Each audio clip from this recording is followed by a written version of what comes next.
जगन्नाथ मु हूँ धीरेन्द्र बेहरा मोर समस्त ओडावासी मान मोर शुभेच्छा। मोर चैनल ना हूँ धीरेन्द्र भक्ति सुधा आपण मान स्वागत जनाऊँगी। आपण मान मोर विनम्र निवेदन मो चैनल जो भक्ति भावना रूपक कि भक्ति भावना मूलक जो कार्यक्रम परिवेषण करुच्ची आलोचना करुच्ची हृदय सहित टे उपभोग करने मोर आंतरिक शुभेच्छा। आपण मानक आज विषय वस्तु हूँ गुरु एवं शिष्य मान भितर प्रभेद कौन एवं गुरु शिष्य ग्रहण कले कौन उत्तरोत्तर उन्नति एवं शिष्य गुरु कौन लाभ करे। यहाँ हूँ आज शीर्षक दिनकर घटना।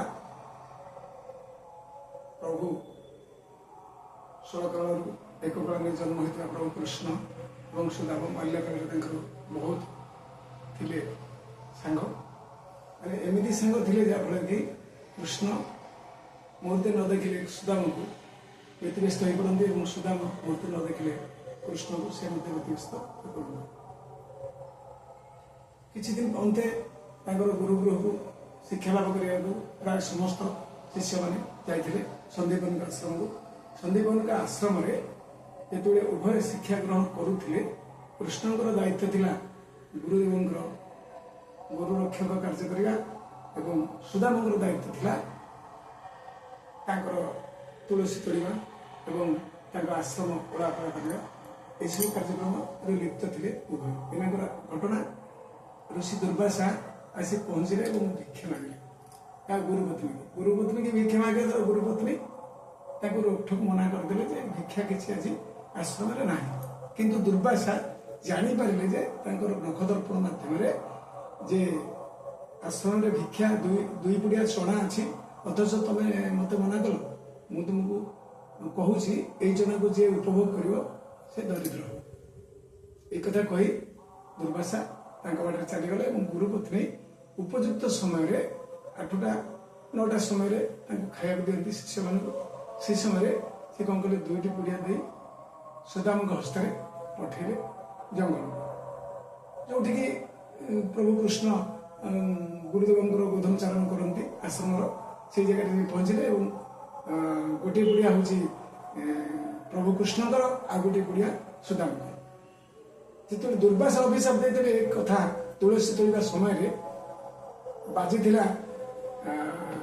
सुदामर कर्ण सुदामर कर्ण गोचर होता जे ये चना को जी खाव से दरिद्र हो आउ तो आश्रम सेमती किसी नाला से दुई गुड़िया चना दे जो नहीं गले सुदाम भोकाद्रा हिसाब से जाइए कृष्ण खाया देवे निजे खाए बाटर से विचार कर चलिए मो सांग भविष्य माने दरकार राजा है कारण जेहेतु से राजपुत्र मु तो हूँ जड़े भिकारी गरीब घर पुओ तेणुक मो सांग को मु दरिद्र करी ना ये चिंताधारा को मन सुचिंतित मुताबक मन भर पाथर कर सुदाम पहुँचले जंगल कृष्ण जो गोधन चारण करते किंतु सुदाम को कृष्ण को से सुदाम चना पुड़िया न दे निजे गोटे गछ चढ़ी चलीगले से दुईटा जाक पुड़िया खाइले जिते प्रकार मागिले कृष्ण सुदाम कृष्ण देखले कहीं मन भर आंतरिकता जे मो सांग जन राजपुत्र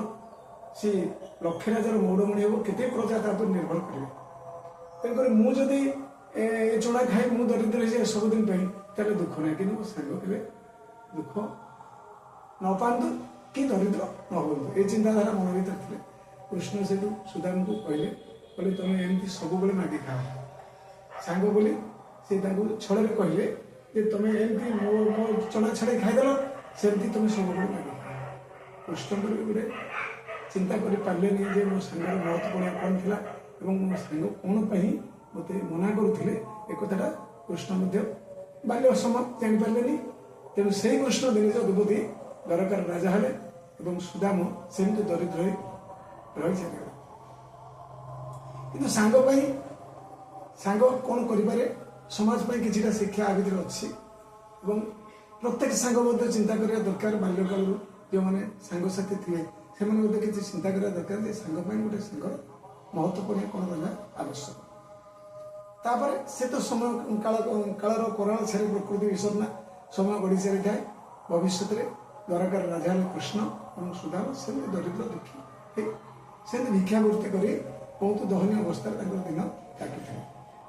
ଦିନକର ଘଟଣା ସମୟ ସରି ବାସି ଚାଲିଛି। ସୁଦାମଙ୍କର ବୋଧ ବିବାହ ହୋଇଛି। ତାଙ୍କ ପତ୍ନୀଙ୍କ ନାମ ମଧ୍ୟ ସୁମତି। ଦିନେ ସୁମତି କହିଲେ ଯେ ତମେ ତୁମ ସାଙ୍ଗ ପାଖକୁ ଯାଇ କିଛି ସାହାଯ୍ୟ ଭିକ୍ଷା କର। ଏକଦା ସୁମତି ଉକ୍ତବତୀ ନାଥ ତସ୍ୟ ସଭା ସଖା ଦ୍ୱାରକାଧିପତି ତସ୍ୟ ସମୀପ ମୃତ୍ୟୁ ସୌଦିକ ନିବେଦ ଏମିତି କହି ବହୁତ ପ୍ରକାର ବୁଝିଲେ ତୁମେ ତାଙ୍କ ପାଖକୁ ଯାଅ ଏବଂ ତୁମେ ନିଜେ ମଧ୍ୟ କିଛି ତାଙ୍କ ଗତିରେ ମତ ବ୍ୟକ୍ତ କର ଏବଂ ସାଙ୍ଗ ହିସାବରେ ସେ ତୁମକୁ ନିଶ୍ଚିତ ସାହାଯ୍ୟ କରିବ। କିନ୍ତୁ ଅଭିନୀତ ମନୋଭାବ ନେଇ ସୁଦାମ କହିଲେ ମୋ ସାଙ୍ଗ ହେଉଛି ଦ୍ୱାରକାର ରାଜା, ମୁଁ ଜଣେ ଭିକ୍ଷୁକ, ମୁଁ ଜଣେ ଭିକାରୀ, ମୁଁ ଏତେ ବଡ଼ ରାଜାଙ୍କ ପାଖକୁ କେମିତି ନିଜର ମନ୍ତବ୍ୟ ଦେବାକୁ ଯିବି? ମୋତେ ନିଜକୁ ଖରାପ ଲାଗିବ। ବହୁତ ଦିନ ହେଲା ତ ଯାଇନି, ଅନେକ ଦିନ ବିତିଗଲାଣି। ସୁଦାମକୁ ବୁଝେଇ ଦେଲେ ତାଙ୍କ ପତ୍ନୀ ସୁମତି। ସେ ଗଲା ପରେ କହିଲେ ମୋ ସାଙ୍ଗ ଘରକୁ ଯେତେବେଳେ ଯିବି କେମିତି କ'ଣ ଯିବି? ଖାଲି ହାତରେ କ'ଣ ଯିବି? ଘରେ ତ କିଛି ନାହିଁ, ନା ଖୁଦ ଦିଟା ଅଛି, ମୁଁ ଭାଜି ଦେଉଛି, ତମକୁ ନେଇକି ଯା। ଯେତେବେଳେ ଯାଇ ପହଞ୍ଚିଲି ଭକ୍ତବତ୍ସଳ ନାରାୟଣ ପ୍ରଭୁ ଜଗନ୍ନିବାସ ମଙ୍ଗଳମୟ ଯେତେବେଳେ ଶୁଣିଲେ ଯେ ତାଙ୍କର ସଖା ସୁଦାମ ଆସିଛନ୍ତି, ବହୁତ ଆନନ୍ଦର ସହିତ ତାଙ୍କର ଦ୍ୱାରପାଳକୁ କହିଲେ ମୋ ସଖାକୁ ଭିତରକୁ ଛାଡ଼। କିନ୍ତୁ ଇଏ ଯିବାକୁ ଚାହୁଁନଥିଲେ। ବଳିମୁଣ୍ଡିଆ ହିସାବରେ ଭିକ୍ଷୁକ ଚିରା ଗାମୁଛା ପିନ୍ଧିଛନ୍ତି, ଚିରା ଲୁଗା ପିନ୍ଧିଛନ୍ତି। ସେ ଜଣେ ସାଙ୍ଗ ଜଣେ ଦ୍ୱାରକାର ରାଜା, ସେ ତାଙ୍କ ପ୍ରତି କିପରି ଯିବେ ଲଜ୍ଜିତ ମନେ କରୁଥିଲେ ନିଜକୁ ନିଜେ। ହେଲେ ଯାହା ବି ହଉ ଦ୍ୱାରପାଳ ମାଧ୍ୟମରେ ଯେତେବେଳେ କହିଲେ ସୁଦାମ ନ ଯିବାରୁ କୃଷ୍ଣ ନିଜେ ଆସିଲେ। ଆସି ପହଞ୍ଚିଲେ ଏବଂ ଦେଖିଲେ ସଖା ବହୁତ ଲଜ୍ଜିତ ମନେ କରୁଛନ୍ତି, ନିଜକୁ ନିଜେ ଛୋଟ ମନେ କରୁଛନ୍ତି। ତେଣୁକରି ସାଙ୍ଗ ପ୍ରତି ସାଙ୍ଗର ଭାବନା ମହନୀୟତା ସେଠି କୃଷ୍ଣ ପ୍ରଦର୍ଶନ କରିଛନ୍ତି। ସ୍ୱୟଂ ଭଗବାନ ରାଜା ହେଲେ ମଧ୍ୟ, ଦ୍ୱାରକାର ଅଧିପତି ହେଲେ ମଧ୍ୟ ଆଜି ସଖା ପାଖରେ କିପରି, ଭକ୍ତ ପାଖରେ ଭଗବାନ କିପରି ନ୍ୟୁନ ହୋଇଛନ୍ତି। ଏଠି ସାଙ୍ଗ କୁହାଯାଇପାରେ, ଭକ୍ତ ମଧ୍ୟ କୁହାଯାଇପାରେ। ଯେହେତୁ ଦ୍ୱାରକାର ସମସ୍ତ ପ୍ରଜା, ସମସ୍ତ ବ୍ୟକ୍ତି ତାଙ୍କର ପ୍ରଜା, ତେଣୁ ଭକ୍ତବତ୍ସଳ ବନ୍ଧୁ ବତ୍ସଳ ପ୍ରଭୁ ଭାବଗ୍ରାହୀ ଆସି ସୁଦାମଙ୍କର ପାଖରେ ପହଞ୍ଚିଛନ୍ତି ଏବଂ ପଚାରିଛନ୍ତି ଯେ ମୋ ସଖୀ ତମକୁ କ'ଣ ଦେଇଛନ୍ତି? ସଖୀ କ'ଣ ଦେଇଛନ୍ତି? ଯେତେବେଳେ ସିଏ ଲଜ୍ଜିତ ହୋଇ ଖୁଦଭଜା ଦିଗ ନୁଚଉଛନ୍ତି, ସିଏ ବହୁତ ଚେଷ୍ଟା କରି ତାଙ୍କଠୁ ଖୁଦଭଜା ପ୍ରାପ୍ତ ହୋଇଛନ୍ତି ଏବଂ ନିଜେ ଆନନ୍ଦର ସହିତ ଖାଇଛନ୍ତି। ଜୀବନ ଯାକର ଋଣ ଆଜି ପ୍ରଭୁ ଭକ୍ତବତ୍ସଳ ନାରାୟଣ ଭକ୍ତର ମନୋବାଂଛା ପୂର୍ଣ୍ଣ କରିବା ପାଇଁ ଆଜି ସୁଦାମା ସେଇଠି ଥିବା ସମୟରେ ତାଙ୍କର ପତ୍ନୀମାନେ ସମସ୍ତେ, ସତ୍ୟମା ରୁକ୍ମିଣୀ ସମସ୍ତେ ମଧ୍ୟ ଆଜି ଆନନ୍ଦିତ ହୋଇଛନ୍ତି। ସଖା ସହିତ ସଖାର ମିଳନ ହୋଇଛି ଏବଂ ବନ୍ଧୁ ସହିତ ବନ୍ଧୁର ମିଳନ ହୋଇଛି। ବାଲ୍ୟସାଥୀ ସୁଦାମ ସହିତ କୃଷ୍ଣଙ୍କର ଯେଉଁ ମିଳନ ଅପୂର୍ବ ସମାରୋହରେ ସେ ମିଳନ ପୂରଣ ହୋଇଛି ଏବଂ ପ୍ରଭୁ ଆଶୀର୍ବାଦ କରିଛନ୍ତି। ସୁଦାମ ଯେତେବେଳେ ପ୍ରଭୁଙ୍କର ଆଶୀର୍ବାଦ ପାଇଛନ୍ତି, ସେତେବେଳେ ବହୁତ ଧନ ସମ୍ପତ୍ତିର ଅଧିକାର ହୋଇପାରିଛନ୍ତି ଏବଂ ଭକ୍ତବତ୍ସଳ ନାରାୟଣ ମଧ୍ୟ ସର୍ବଦା ଭକ୍ତ ପାଇଁ ଏବଂ ଦୁଃଖୀ ଦରିଦ୍ରଙ୍କ ପାଇଁ ତାଙ୍କର ନୟନର ଲୁହ ଜାଗ୍ରତ ହୁଏ। ତେଣୁକରି ଈଶ୍ୱର ହେଉଛନ୍ତି ମଙ୍ଗଳମୟ। ସେଥିପାଇଁ ଭାଗବତରେ ମଧ୍ୟ ଉଲ୍ଲେଖ ଅଛି, ପ୍ରତ୍ୟେକ ହୃଦୟରେ ପ୍ରଭୁ ବିରାଜମାନ କରୁଛନ୍ତି ଆତ୍ମନାରାୟଣ ରୂପରେ।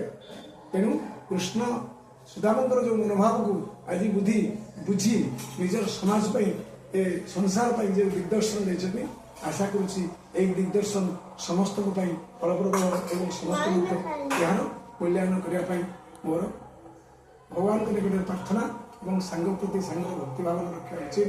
ଜନସାଧାରଣ ପ୍ରତି ପ୍ରତ୍ୟେକ ମଣିଷ ନିଜର କିଛି ନା କିଛି ସମାଜ ଉପଯୋଗୀ କାର୍ଯ୍ୟ କରି ସମାଜକୁ ଦିଗ୍ଦର୍ଶନ ଦେବା ମୋର କହିବାର ଅର୍ଥ ହେଉଛି ଏହି ଭକ୍ତିଭାବନା ଚ୍ୟାନେଲ ଯଦି ଆପଣମାନଙ୍କୁ କିଛି ଶିକ୍ଷା ଲାଭ କରିଦେଇଥାଏ, ସାଙ୍ଗ ପ୍ରତି ସାଙ୍ଗର ମମତା, ଭକ୍ତ ପ୍ରତି ଭକ୍ତ ଭଗବାନଙ୍କର ମମତା ଯଦି ଜାଗ୍ରତ କରିଥାଏ, ଯଦି ଆପଣମାନେ କିଛି ଏଥିରୁ ଶିକ୍ଷା ଲାଭ କରିଥାନ୍ତି, ମୋତେ ତେବେ ଏହି ଫୋନ୍ ନମ୍ବରରେ ଜଣାଇବା ପାଇଁ, କମେଣ୍ଟ କରିବା ପାଇଁ ମୋର ବିଶେଷ ଅନୁରୋଧ। ମୋର ଫୋନ୍ ନମ୍ବରଟି ହେଉଛି 9861386151। ଆପଣ ବେଲ୍ ଆଇକନ୍ ଦବାଇ ମୋତେ ଟିକେ ସ୍ୱାଗତ ଜଣାଇଲେ ଏବଂ ମତାମତ ଜଣାଇଲେ ମୁଁ କୃତାର୍ଥ ହେବି। ଜୟ ଜଗନ୍ନାଥ, ଜୟ ଜଗନ୍ନାଥ, ଜୟ ଜଗନ୍ନାଥ।